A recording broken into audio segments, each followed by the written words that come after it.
usa ka 23 anyos nga graduating student ang patay human gipusil sa nakabangi niini nga watchman sa Valencia City LGU. Ani ang report.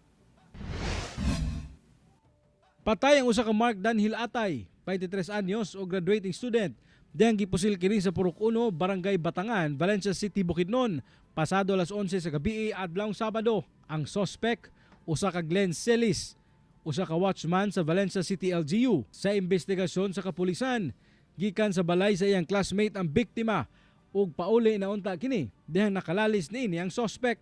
Miagi sila dito sa usa ka boulevard nga sa Pulangi River nga boulevard og gipugan kini sila sa sospechado nga naila nga si Glenn Celes nga usa ka LGU watchman nga dili sila pa agion sa maong lugar.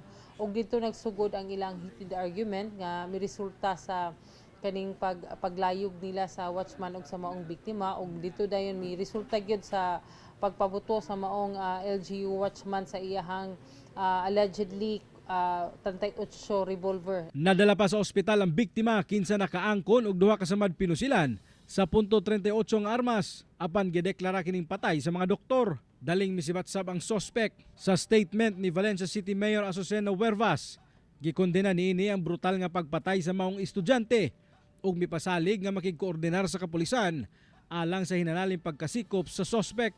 Sa katong mga nakabalo sa whereabouts sa maong suspechado nga si Glenn Celes to please do inform the nearest police station para ato ang matagaan hustisya ang pagkamatay sa biktima nga si Mark Danhil Atay. Kauban si Jaybird Pairat sa kamera. Ako si James Pauliap para sa At Home with GMA Regional TV.